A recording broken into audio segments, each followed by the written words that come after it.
Well, welcome everybody. It is the 15th. Happy late Bastille Day for all of you French revolutionaries.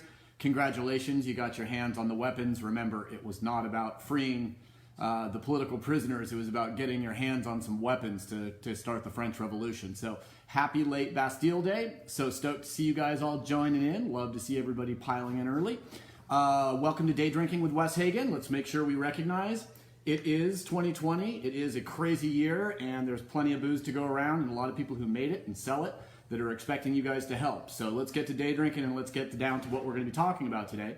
If you haven't been on in a little while, we've changed the format of the program. We do a 15-minute section on one wine and one varietal. Today we're going to be talking about Chardonnay, where it came from, basically how long it's been around, and its general, what I was surprised when I did a little research today, because I know a lot about Chardonnay. I've been making it for 25 years, so most of those years with my wife. Hi, honey.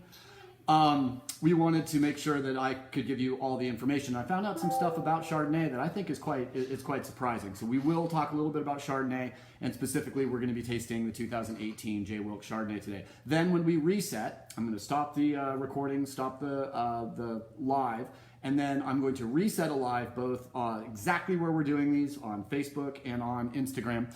And then we are going to spend another 15 minutes or so talking about environmental terroir versus human intervention. When you taste a wine, what are you tasting that is part and parcel and endemic to the place where it was grown and the environment where it was made? So we're going to talk about vineyard terroir and winery terroir, a subject vastly underestimated in how wines age and what ends up being in the bottle.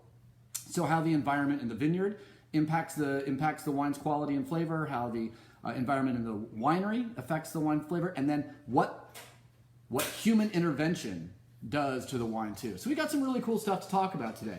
And the first one we're going to jump right into, of course, and I always have to wait for the camera to figure out what the hell's going on. This is a beautiful bottle of brand new release 2018 Chardonnay J.Wilkes.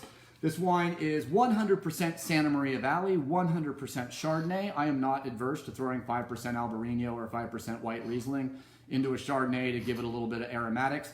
But when we blend the wine, the proper question to ask when you're blending or when you're asking yourself, how much new oak do I need in this wine, or how much do I want to manipulate this wine? Really, I think the most important question to ask is, what is the fundamental deficit of this wine that requires me to change it? Because again, I think our responsibility as winemakers to showcase place, if we're making fancy booze, that we can justify drinking by talking about it and acting like it's incredibly fancy and important to understand wine, which maybe it is and maybe it's not. Beer. I'm thirsty. Although it's a beautiful, cool day in Santa Maria, talking about Santa Maria Valley Chardonnay, what a perfect place to grow Chardonnay because of the summer temperatures. So I was in a sweater again until almost 11:30. Took a walk around my neighborhood this afternoon, about just before lunch. Still 58 degrees. We topped out today. Sun finally broke through around 11, and we topped out at 74 today. So we're pretty much going to get close to 80 degrees a couple days this week, later in the week, but we're looking like mid 70s pretty much indefinitely until we see a change in the weather. So again, the classic Santa Maria pattern: fog in the morning, winds in the afternoon, lazy vines, waking up late, going to sleep early, maintaining acidity and slowing the ripening curve.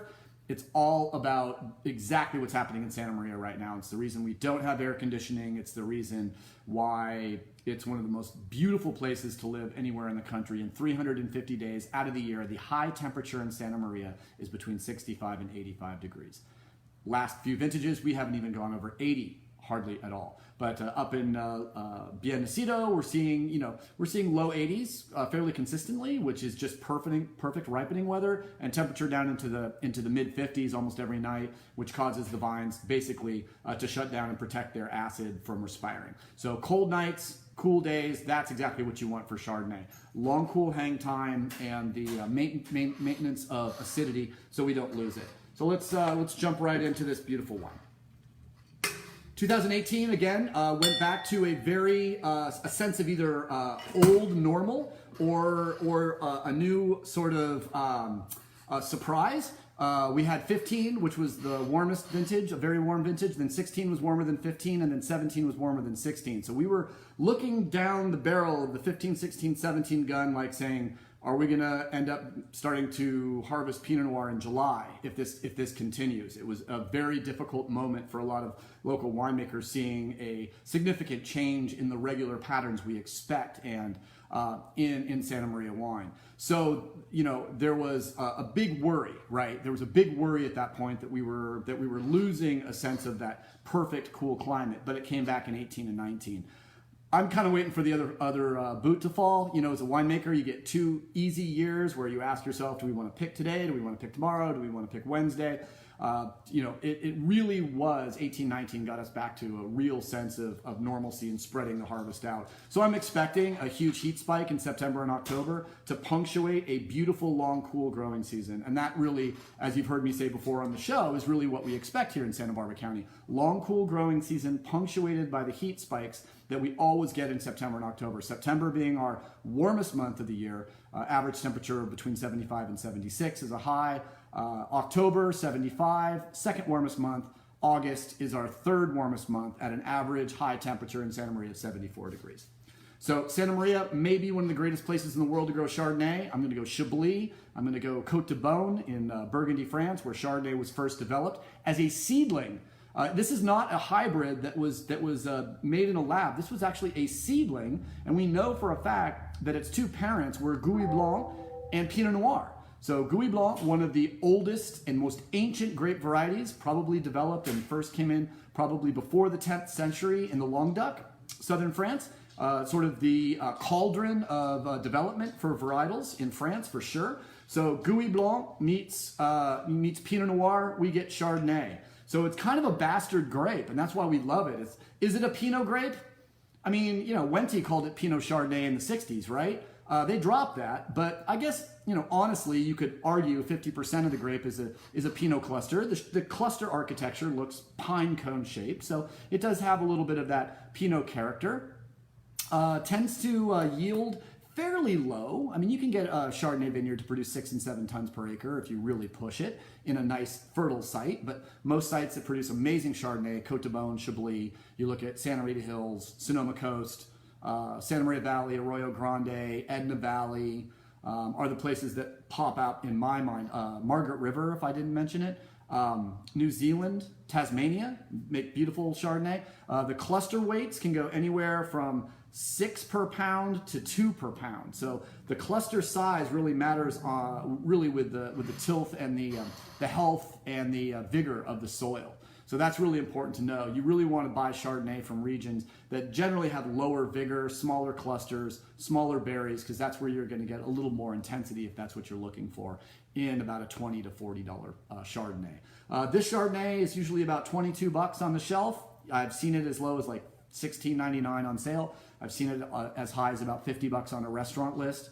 Remember restaurant lists? Yeah, that was quite a bit. So I mentioned that. When I was born, there was only 300 acres of Chardonnay in California.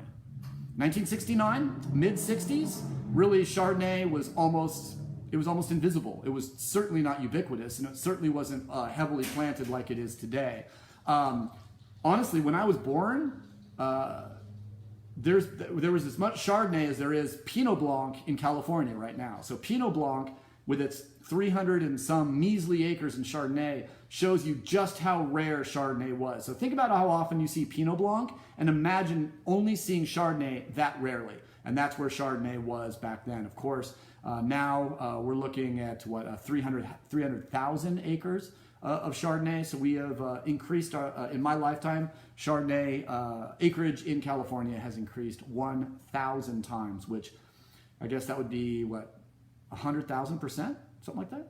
I have to think about it. Liberal arts math. It's great for writing haiku. Absolutely sucks for crunching large numbers. This wine, let's talk a little bit about it. So obviously, if you look at I've got my wine Bible out. Karen McNeil, by the way, a couple weeks we're going to have Karen McNeil on the show, which I'm extremely excited about. So they're talking about generally aromatic flavors of yellow apple, starfruit, pineapple, vanilla, and butter in Santa Barbara County. Yellow apple, pineapple, yellows, lemon zest, pie, crust, and a bit of nutmeg. I would say the nutmeg is not a varietal character, but generally a character that comes out of bouquet, out of aging, right? The flavor of the oak. So let's give this beautiful 2018 Chardonnay, Santa Maria Valley. What do I expect out of Chardonnay? Some of the best domestic Chardonnay in the world. I look at Sonoma Coast, I look at Santa Rita Hills, I look at Santa Maria. I think these are the areas that really drive my imagination for Chardonnay in California, and say these are the places where Chardonnay absolutely belongs. Now, Chardonnay is 90% of Chardonnay is grown in areas that are too warm, that produce wines that are really just meant to be just sort of standard white wine. I mean, chances are, if you ask for a glass of white wine in the United States and they ask, what type of white wine? If you just say, bring me your house white, whatever it is, I would say probably 8 times out of 10, you probably get a Chardonnay. So to me, Chardonnay is almost synonymous with white wine, which is too bad because I think Chardonnay can create the greatest white wine in the world. Sorry, Riesling, I know you're cool. I know all the master soms are looking at me like, dude, you just haven't had good Riesling. Well, I would say maybe you haven't drank as much Montrachet as I have. Well, you probably have because I've only had 3. But when you taste a white Burgundy that blows the top of your head off, there's very little in the world of white wine that can come close. Maybe a 100-year-old Sauterne, maybe a great Blanc de Blanc champagne with some age on it, a Salon, or a beautiful, beautiful wine made out of Chardonnay. But Chardonnay can do almost anything. Pinot Noir and Chardonnay, there's not a lot you can't do with those 2 grapes. And you can make basically almost any champagne that doesn't have Pinot Meunier in it. You could make a Chablis style Chardonnay. You can make a big oaky sort of Rombauer style Chardonnay. You can make rosé out of Pinot Noir. You can make a light bodied or medium bodied Pinot Noir, or you can add some Malbec extract and make a wine that starts with an M and ends with an I and call it Pinot Noir. And it's actually a full bodied red wine. Lo and behold, it's amazing what science can do. Science is not always good, but it's always something I want to understand and always learn. This wine has some really, really nice, bright, flinty, sort of citrus and citrus blossom aroma. What I'm really getting is lime. What I'm getting is citrus blossom. What I'm getting is like a little flintiness. It might be because this wine is young. There's still just a little echo of the sulfur dioxide that was added to prevent this wine from oxidizing. Sometimes young Chardonnay can show a little of that beautiful flinty minerality as a result of the SO2. So I'm not, again, I'm not gonna, I don't want to just blow marketing terms at you and tell you that every wine that I show you is great. I want to show you that when I stick my nose in it, I'm talking to you honestly about what's going on in the wine. And in young Chardonnay, it can be a little bit reductive and a little bit flinty as a result of the wine changing at bottling by addition of a little bit of sulfur dioxide. I find it actually charming in this wine because it's not stingy. When I get that stingy SO2, like I just lit a match, and I go, there's that sulfurness. It's not sulfur. It's this beautiful, almost like flinty minerality. It's sort of like the last echo of smelling, maybe a tiny little whiff of sort of a bright mineral sulfur from far away, kind of mixed with a nice chalky character. Little apple, little plum. Very complete, and reminds me that I've drank far too little today. So happy day drinking, happy COVID. Let's all get together, have a drink, and figure out what the hell's going on with Chardonnay.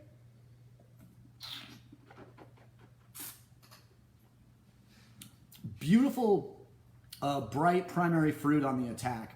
Very juicy, very mouthwatering, very nascent, young. The wine has a lot of character and a lot of flavor, and it's very complete and round. Remember when we talked about round? I talked about round in the context of my first time wine judging. It was taught to me by Heidi Peterson Barrett, that when she learned to judge wine, it was in Germany, and they would say rund or nicht rund. And it didn't mean that the wine was soft. It means the wine had a beginning, a middle, and an end, and came together and told a story. This is what I'm finding about this wine being round.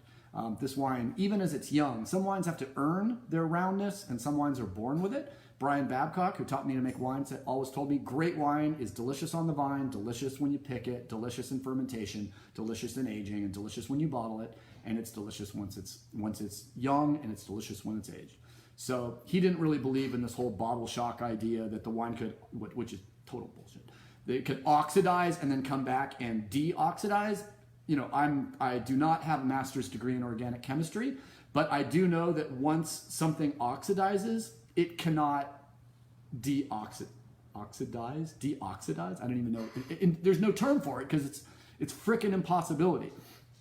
This wine shows really bright, delicious fruit. It's a nice wine to be drinking tonight with maybe some fried chicken. I think it would be really, really good. For some reason, I've been fiending for soba noodles. It'd be really, really delicious with a just a big bowl of soba noodles and maybe some egg and maybe some ham.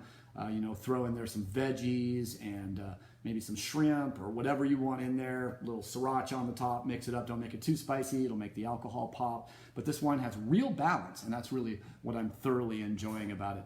What else should we mention about Chardonnay? It's a winemaker's wine. There's a lot of special effects here.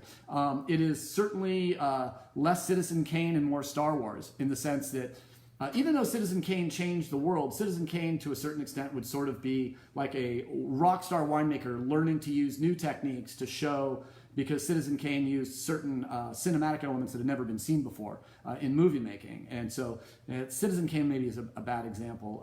Just a standard narrative movie versus a movie that relies on a lot of special effects. Chardonnay is the wine that requires a lot of special effects. Now, if you denude it, or you make it sort of in a nude style, you would basically be making a Chablis or a stainless steel Chardonnay, beautiful wine. It's not going to have probably as much winemaker influence, but you have oak, you have malolactic, you have all of these different tricks. You can figure out when to pick. So it really is a winemaker's wine. But really, when the fruit comes in from one of the beautiful places to grow grapes, Santa Barbara County, Margaret River, Chablis, Côte de Beaune in Burgundy, all over the Central Coast, Sonoma Coast for sure.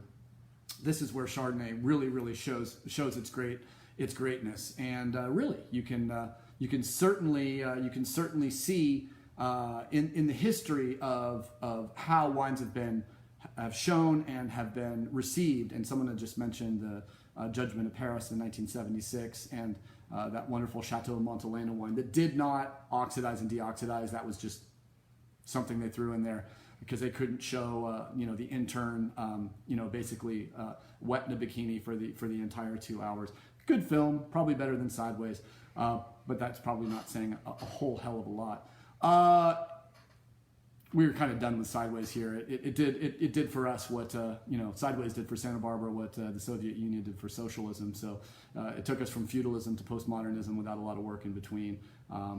I think we could have done without it, but it was a good movie and it was a lark, and there's some really, really good laughs. And the scene of the naked guy running down the street in Lompoc, if you've ever been to Lompoc, there's something to it. So that's about it. So I'm going to take a quick break. I'm going to be back within 2 minutes, and we're going to talk a little bit about environment versus human intervention in winemaking. I hope you learned a lot about Chardonnay. If you have any other questions, put them in the notes. Send me an email. You can go to J.Wilkes.com, send me an email off the website, or just Hagen, Hagen, at J.Wilkes.com.